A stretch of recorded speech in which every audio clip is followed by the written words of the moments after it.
नमस्कार मित्रांनो, तुमचं स्वागत करतो आपल्या या व्हिडिओमध्ये. आजचा पेपर कसा गेला? सगळ्यांचा चांगला गेला असेल.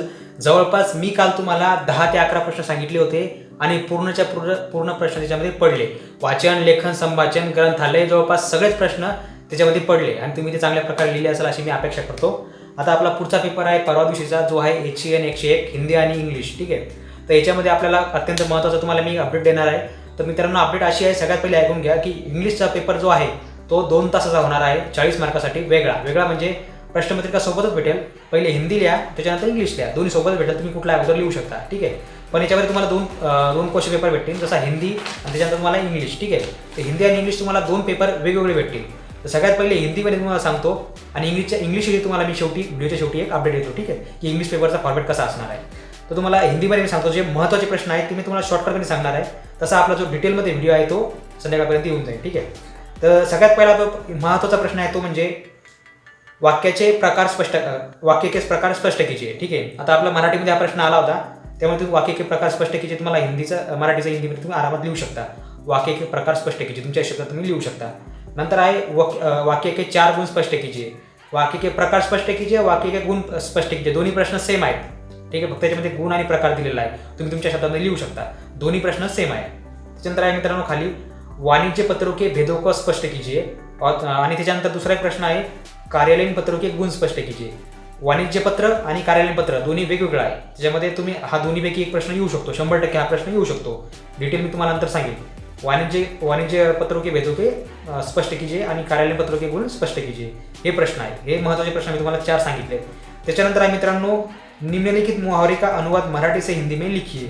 म्हणजे तुम्हाला मराठीमध्ये काही अनुवाद दिले जातील 5-6, त्याला तुम्हाला हिंदीमध्ये कन्वर्ट करायचं, किंवा तुम्हाला हिंदीमध्ये दिले जाते त्याला मराठीमध्ये कन्वर्ट करायचं. ठीक आहे, असं तुम्हाला याच्यात दिलं जाईल. जसे की उदाहरण तुम्हाला घाम गाळणे, डाळणं शिजणे, डोंगर कोसळणे, माशी मारणे, तोंडाला पाणी चुकणे, हे जे 3-4 वाक्य आहेत याला तुम्हाला हिंदीमध्ये कन्वर्ट करायचं आहे, किंवा तुम्हाला असे काही हिंदीमध्ये दिले जातील त्याला तुम्हाला मराठीमध्ये कन्वर्ट करायचं आहे. ठीक आहे, त्याच्यानंतर समोरचा प्रश्न आपल्याकडं हिंदी ही देश की राष्ट्रभाषा होणे योग्य आहे. ठीक आहे, म्हणजे हिंदी ही देशाची राज्यभाषा आहे, याच्यावेळी तुम्हाला माहिती लिहायची. ठीक आहे, त्याचे तुम्हाला हिंदी भाषा के 3 अर्थ कोणचे हे स्पष्ट कीजिए, किंवा हिंदी भाषेचे अर्थ स्पष्ट करा. हे आता अशा प्रकारे तुम्हाला प्रश्न येऊ शकतात. त्याच्यानंतर आहे वाक्य की परिभाषा बताकर साधारण वाक्य को स्पष्ट कीजिए. वाक्य की परिभाषा आता अगोदर इथे तुम्हाला मी सांगितलं, त्याच्यामध्ये वाक्य के प्रकार आणि वाक्य के गुण. ठीक आहे, सेम हाच प्रश्न आहे. म्हणजे 3 प्रश्न असे आणि हे 2 प्रश्न असे 5, अशा प्रकारचे 5-6 प्रश्न तुम्हाला मी आता सांगितलेले आहेत. आणि जे तुम्हाला मी ते सांगितलेलं आहे, ठीक आहे, हे बघा असं ज्याला तुम्हाला ट्रान्सलेट करायचं असतं हिंदीचं मराठीमध्ये, मराठीचं हिंदीमध्ये. हा फॉर्मॅट सेम असतो.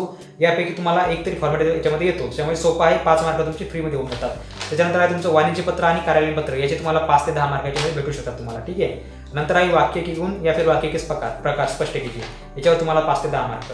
आणि जे सांगितलं त्याला हिंदी भाषा, अरे हिंदी ही देश की भाषा, या हिंदी भाषावर तुम्हाला 2 प्रश्न येतील. जवळपास तुम्हाला मी आता 20 ते 25 मार्काचा सांगितलेला आहे. डिटेल व्हिडिओ मी तुम्हाला शेवटी सांगणार आहे. आज रात्री मी व्हिडिओ अपलोड करून टाकेन. ठीक आहे, त्याच्यानंतर समोरचा पेपर आहे इंग्लिश. तर मित्रांनो इंग्लिशमध्ये असं असते, आतापर्यंत आपण मराठी, OPN आणि हा जो पेपर सांगितला तुम्हाला मी हिंदीचा, याच्यामध्ये कसं असते प्रश्न रिपीट होतात.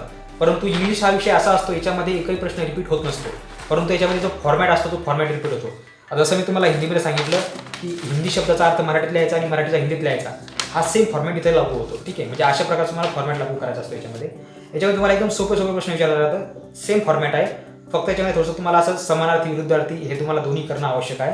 त्यानंतर तुम्हाला काही प्रत्यय आपण त्याला म्हणतो पार्ट ऑफ स्पीच वगैरे किंवा टाईप्स ऑफ स्पीच वगैरे, ते तुम्हाला याच्यामध्ये जोडायचे असतात. ठीक आहे, त्यानंतर आहे तुम्हाला त्याच्यामध्ये ED प्रत्यय, ING प्रत्यय, ES, EN वगैरे तुम्हाला याच्यात कुठं वापरायचं, काय वापरायचं ते तुम्हाला याच्यामध्ये करायचं असतं. एकदम सोपं असते. जर सांगायचं तुम्हाला समजा कॉम्प्युटरशी रिलेटेड तुम्हाला 5 वाक्य लिहायचे आहेत, म्हणजे एकदम सोपं असते. त्याच्यानंतर आहे की ह्युमन बॉडी यूज करून तुम्हाला 5 वाक्य लिहायचे आहेत, किंवा ह्युमन बॉडीमधले कुठलेही 5 वाक्य 5 जे पार्ट्स आहेत आपले, समजा हेड, नोज, इयर वगैरे. ठीक आहे, याला यूज करून तुम्हाला 5 वाक्य लिहायचे. असं एकदम सोपं असते. विरुद्धार्थी, समानार्थी. आणि 2 वर्षापासून म्हणजे तुम्हाला इथे आता एक पॅरेग्राफ येऊ शकतो. जसं तुम्हाला 10वी-12वीला पॅराग्राफ यायचा वगैरे. ठीक आहे, तसा इथे एक पॅराग्राफ येऊ शकतो. पॅराग्राफपासून तुम्हाला पॅराग्राफविषयी तुम्हाला जे प्रश्न विचारले जातील ते प्रश्न तुम्हाला याच्यामध्ये द्यायचे आहेत. अशा प्रकारचे काही प्रश्न येऊ शकतात. ठीक आहे, त्याच्यानंतर तुम्हाला जे एक्सक्लेमेटरी सिम्बॉल वगैरे, ठीक आहे, फुल स्टॉप किंवा मग जे काय असेल ते, ठीक आहे, त्याच्याविषयी तुम्हाला सुद्धा याच्यामध्ये लिहायचं. एक ग्रामरचा याच्यामध्ये प्रश्न येऊ शकतो. तर फॉर्मॅट सेम आहे, परंतु इंग्लिशमध्ये काही बऱ्याच लोकांना जमत नाही आहे, त्यामुळे एकमेकांना सहकार्य करा, शक्य तेवढं करा. ठीक आहे, आजूबाजूच्या ज्यांना कोणाला येते त्यांनी एकमेकांना शेअर करा. बाकी काही नाही, पास होणं काही आवड नाही आहे. तर मित्रांनो, आय होप तुम्हाला व्हिडिओ आवडला असेल. तर भेटूया आपण संध्याकाळच्या व्हिडिओमध्ये. तोपर्यंत बघत राहा, शिकत राहा.